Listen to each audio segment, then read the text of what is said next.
like it's kind of weird. That's awesome. Yeah, it would be great for Florida to have.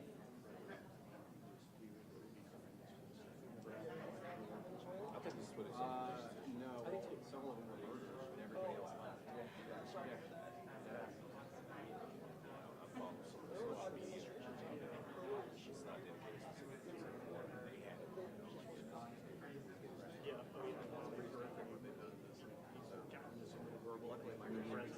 Doing that, everybody knows what's going to happen. Engage that with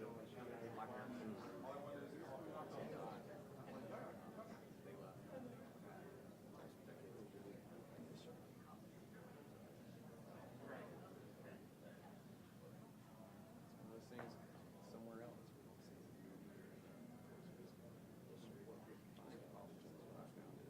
yeah, so you can see this generation as well.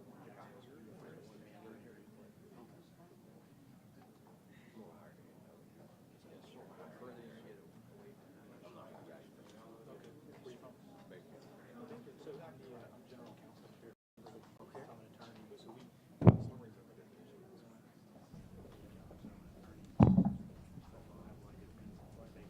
One, two, one, two, one, two. 1 2 1 2 1 2.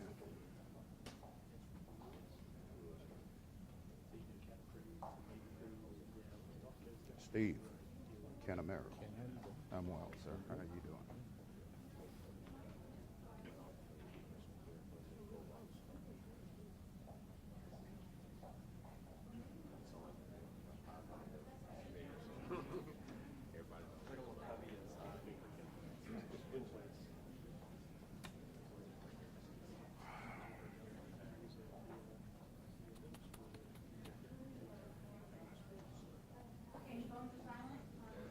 Here we go. Here we go.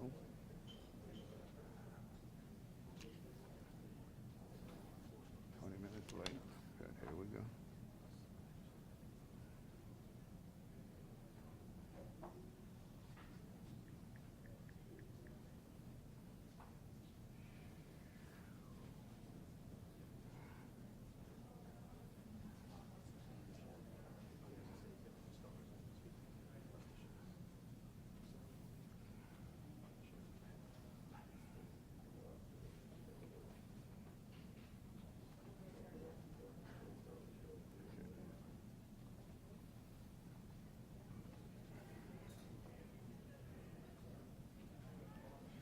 Florida's Heroes Initiative.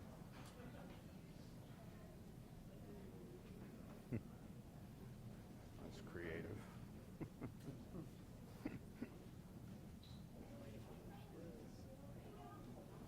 Casey.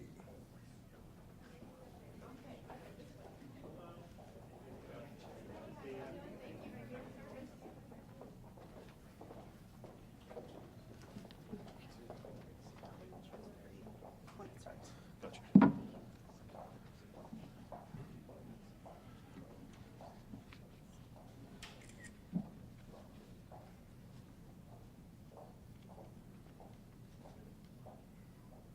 Y'all ready?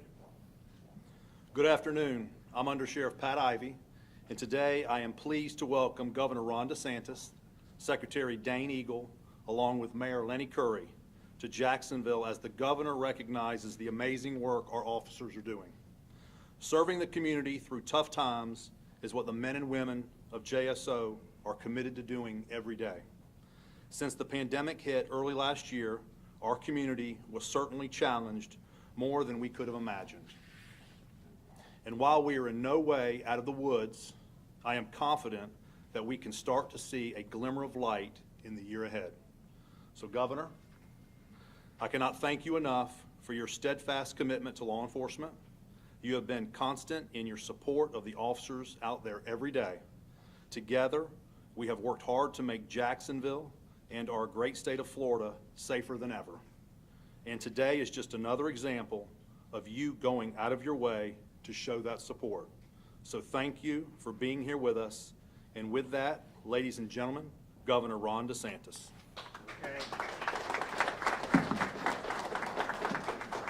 Well, thank you, and it's great to be at JSO. Thanks Mayor Curry for being here. Also want to recognize Representatives Byrd and Fisher. I didn't see Duggan. Is he here too? I did see Cord and Jason, and obviously the officers that are here with us. We, last legislative session, we wanted to do something to recognize the people who wear the uniform and put themselves in harm's way. And while there were efforts in other states and communities across the country to defund law enforcement, we said we're going to be funding law enforcement and then some. And so I proposed $1,000 bonuses for every sworn law enforcement officer in the state of Florida, as well as fire, EMTs, all our first responders that had did so much over the previous year. And we were happy that the legislature concurred in that and that we passed it and signed it in the law and the budget in June. And it took a little time for Dane to get all the stuff ready, but we have checks now, and so we're going to be handing some out today, and then we'll also be mailing a lot out to other places throughout the country, or throughout the state. But we'll have almost 50,000 sworn law enforcement officers across the state will be receiving a $1,000 bonus. We also have many fire. I was just down in Surfside.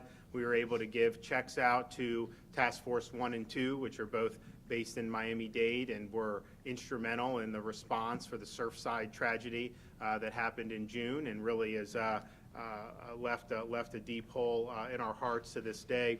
But they were there, and they saved a lot of people in those early hours, and then they searched nonstop through that rubble day after day, and it was such a bad collapse that I think realistically, in hindsight, there probably wasn't any opportunity, but they were not deterred. They did whatever they could to try to save folks. So we appreciate what they did, our fire.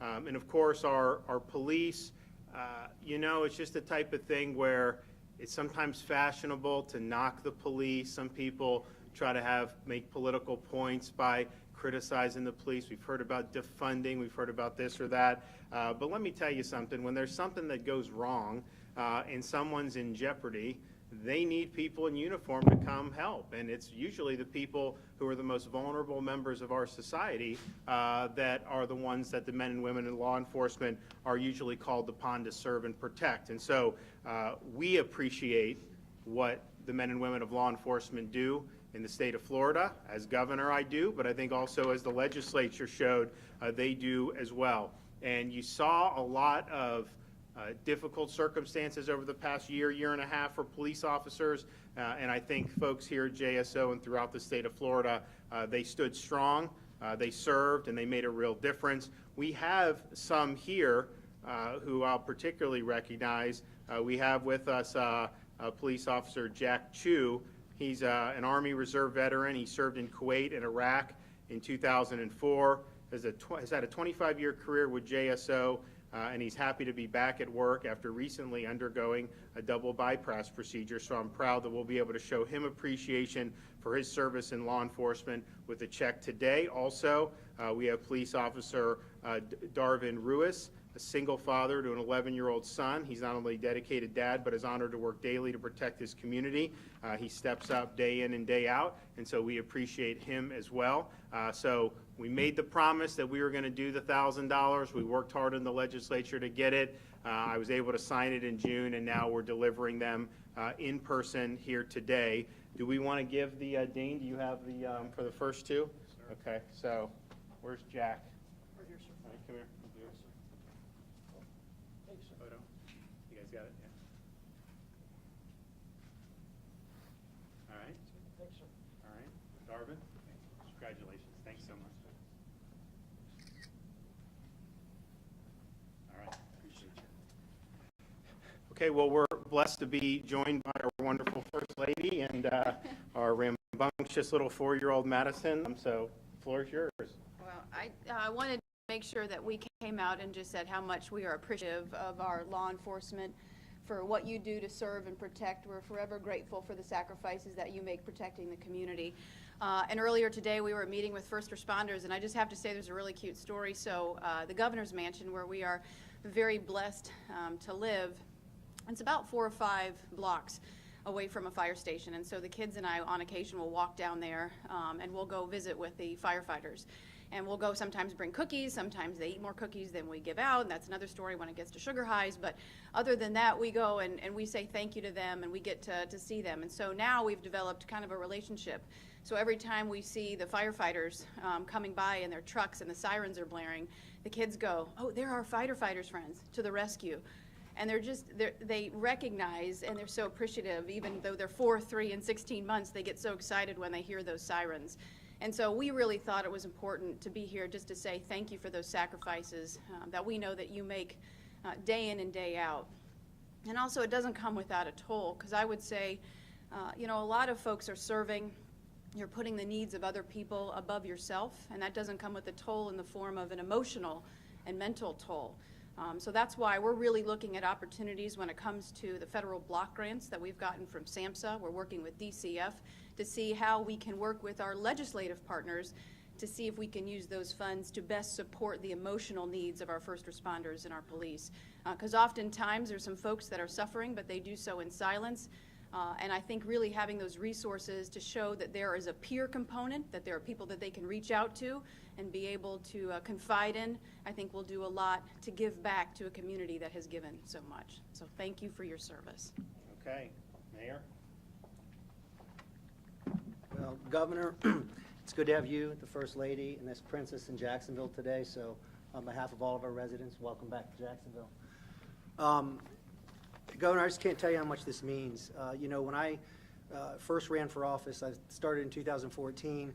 What I heard from members of law enforcement, all public safety, Steve Zona, Randy Reeves, representing them, was that not only had they not had pay raises, they had pay cuts, benefit cuts, and morale was in a tough spot because of that. We've collectively worked together as a community to negotiate in the last 2 negotiations raises, but it sends a tremendous message when the leader of our state, the executive of our state, steps up with the members of the legislature and does this. So thank you, Governor, and thank you for all that you do. All right, Dane Eagle? Well, I'll be brief, but I wanted to thank the governor, the first lady, the first family, really, for making this a priority, honoring our first responders, and especially Madison here, a future governor, as I mentioned at the next stop. If she wants to be, I'm sure she would do an amazing job. But the governor has prioritized this, and we at DEO, Department of Economic Opportunity, we were in charge of facilitating it and making sure that it was done in a timely manner. We had to work with the 400 plus cities, the 67 counties, and really facilitate hundreds of thousands of checks getting out across the state. The governor wanted to focus on a few areas, and we're here in Jacksonville and Northeast Florida to highlight the cream of the crop and what they have done over the course of COVID. So without further ado, again, thank you to the governor, the legislature for prioritizing this and meeting the governor's needs. As I read names, we'll ask you to come up. The governor will hand you a check. We're good here, and the undersheriff will help and assist with that. So we will get started. First up, Lieutenant Daniel Adams.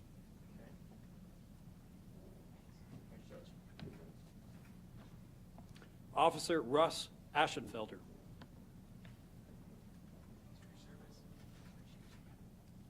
Sergeant Harvey Baker.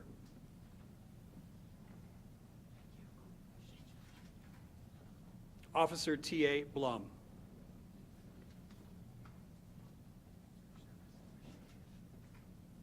Assistant Chief Ellis Burns.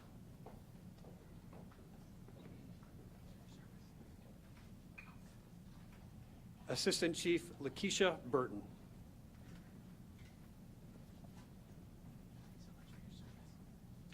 Officer Jack Chu. Already got it. Oh, Officer Cassandra Clinton.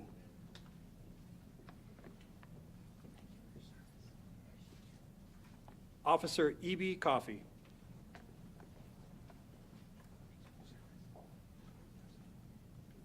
Officer Ralaska Hoover.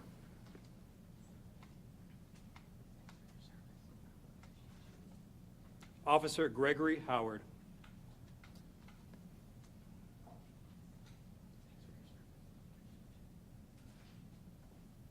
Officer Richard Jones.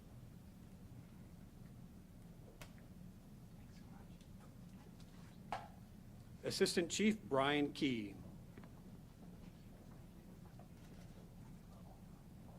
Officer Sylvia Mitchell.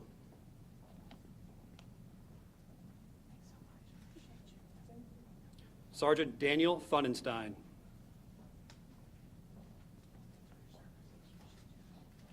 Officer Melissa Quinn.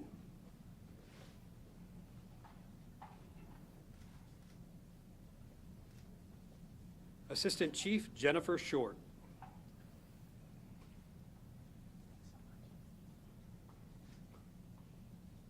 Lieutenant J.D. Stronko.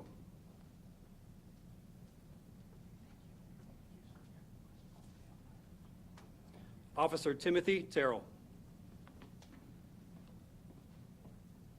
Governor, you got it. It's a pleasure, sir. Thank you. Lieutenant Joel Vandelinder.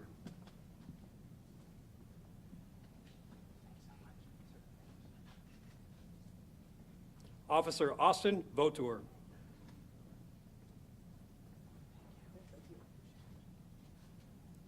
Assistant Chief Craig Waldrop.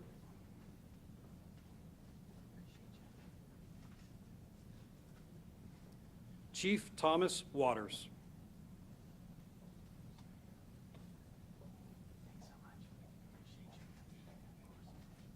Lieutenant Erica Weber.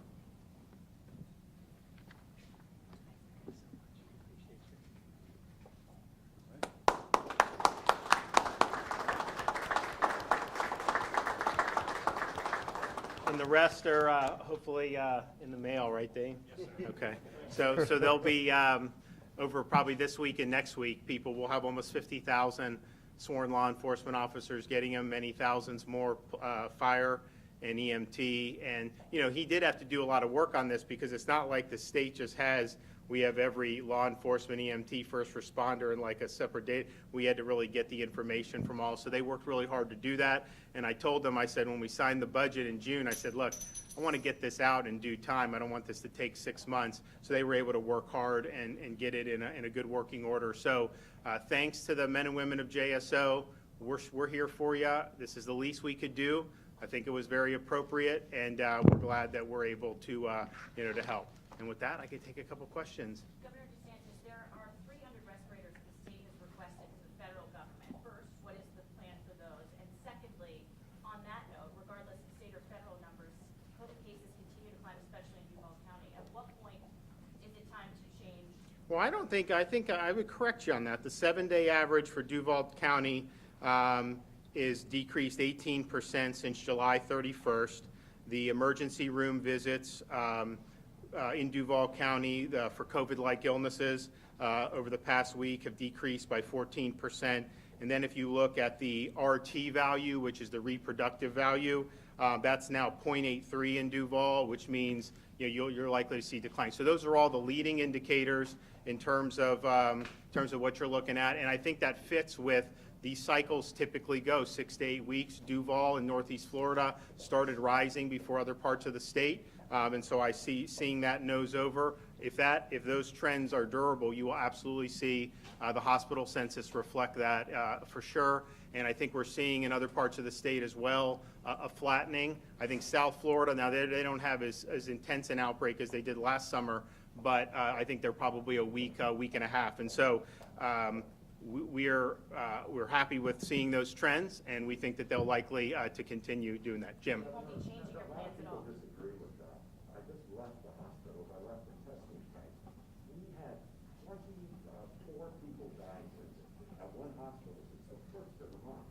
Doctors are telling me it is only getting worse here, and I'm hearing that from a number of people. And they say that they are lambasted because they're telling people that. No, well, look, I think the hospital, so these indicators I just talked about, 7-day average cases, COVID-like illness, ED visits, RT value, those are leading indicators that will later be reflected in the hospital census. And so if you have a decline in ED visits or cases, you're not necessarily going to see an immediate decline in the hospital census. It usually takes about 7 to 10 days to be able to do. But those are the figures. I mean, we track it very carefully. Clearly, though, if you look, last summer we had a summer wave, but it was really 40 to 50% of it was confined in southern Florida. Duval dealt with it, other places dealt with it, but not to the extent this year. And so then this year, South Florida, a lot of those didn't reach their numbers from last summer. But then you have places like here in Northeast Florida, which has exceeded the numbers from last year. I can tell you, though, having talked with folks up and down the state with the hospitals, the Seniors First strategy we did on vaccinations has paid off. They are not seeing the same type of patients they saw last summer when they had nursing home outbreaks. They had a lot of senior citizens going in. We have 85, 90% of seniors have been vaccinated, and 80% of 50 and up, have been vaccinated, and they are not seeing a lot of hospitalizations and ICU admissions with that. So that's something that I think the lesson is, I think that Seniors First was right, that these vaccines are preventing severe illness, helping keep you out of the hospital. I think one thing that we can't say is that the vaccines are creating herd immunity. I think there's a lot of people that have tested positive who've been fully vaccinated. The protection you get from that is not what we thought it would be. But the good news is that when you do test positive, it's usually like a cold almost. And so it is reducing severity. It's not keeping you from testing positive. Why does that matter? Well, because if all the people that were vaccinated couldn't get it or transmit it, then you would have a much, much less way for this thing to spread. So we know that, and it's just something that you're going to have to deal with. Governor, there's a cry. Who are at their wits' end in these hospitals? In terms of what? They're at their wits' end. They say they don't have the resources. They're overwhelmed. Well, so I would push back on that too. We're in contact. Our ACA secretary, in fact, she's met with all the hospitals here. Why are you asking for 300 respirators? I didn't ask. I don't know. I did not know about that, so I've not heard about that. So I have to check to see whether that's true or not. We have. I would honestly doubt that that's true, but I'll look because we have a lot of stuff that we stockpiled over the last year and a half through the Department of Emergency Management. I've not had any requests across my desk. I've not been notified of that. But they are in contact with the hospitals. I'm personally in contact with CEOs of a lot of the major hospitals. I'm in contact with the mayor to the extent. Well, right. So I get that. But if you're saying that there's not resources, the way you would do that is a hospital would then ask, and we ask, what do you need? What do you need? And there hasn't been requests. The one thing that some of them had was the way that some of the companies were transporting some of the oxygen. They were not doing it. They thought that they were falling behind. Our DEM, we dealt with that and we redid it. But this is a lot different than March of 2020. There's been a year and a half to be able to get the resources you need, be able to stockpile different things. Obviously, we have more options in terms of dealing with folks. One of the things I think that's just been absolutely unforgivable with this whole thing is that a lot of people still don't know about monoclonal antibody treatment. That should be the number one thing that you hear from all these folks that are always going on TV and always harping about different stuff. Excuse me? Well, we've done that. That was, we've done a lot on that. But I'm just saying, like, when you have a wave, if you're dealing with a wave and you get infected, people should know, especially if they're high risk, that they should early go to the doctor and try to see if this would help them. Because when they do it early, it works. The data is very strong, people that do it. But a lot of people don't even know about it. And so how would you be in a situation where our most effective defense to an infection, again, this is when you're already infected, that's not something that people understand. So we've tried to spread the word about it the best we can in the state of Florida, but I really think that this is something that should be talked more about nationally because, look, at the end of the day, the vaccinated folks we know can get infected. It's usually very mild, but there are high-risk people. Even if you're vaccinated, if you get infected, you still want to inquire about the monoclonal antibody because if you have certain conditions, the vaccines can only do so much under certain circumstances. So I just think it's really important, and what we're going to see is, you're already starting to see, but because you don't have the herd immunity through the vaccinations, you're going to start to see winter and fall waves in the northern states. And we have a summer season, but you're going to see that. And so I think that that's something that should be stressed more and more. And so we've tried to do as best we can. We did an event at Tampa General. We had a roundtable with a bunch of the hospitals talking about what they're doing for monoclonal antibody. But at the end of the day, we have kind of the vaccination on the front end, and then you have the monoclonal antibody on the back end. Most of the other stuff, I know they do remdesivir and some of those other stuff. I'm not sure how much that's really moved the needle. One more. Governor, the health community is asking for the reinstatement of the dashboard so they can have a daily snapshot as to what's taking place county by county. Will you reinstate it? Well, I'll talk to the health department about it. I mean, at the end of the day, they do a very thorough report that they put out on Fridays. It's got a lot of information about every indicator that you can have. We did have the CDC. They misreported some cases that they had submitted over the weekend. Basically, they did a 3-day report. CDC put that over 2 days and made it look like we had higher on those days than we did. And so we're trying to figure out if that's been corrected, and if not, whether it would just make more sense to maybe at least put out something. So stay tuned on that. We'll see what happens. Okay, thanks everybody. Great to be here. Can we get a question from Dane? Can I get?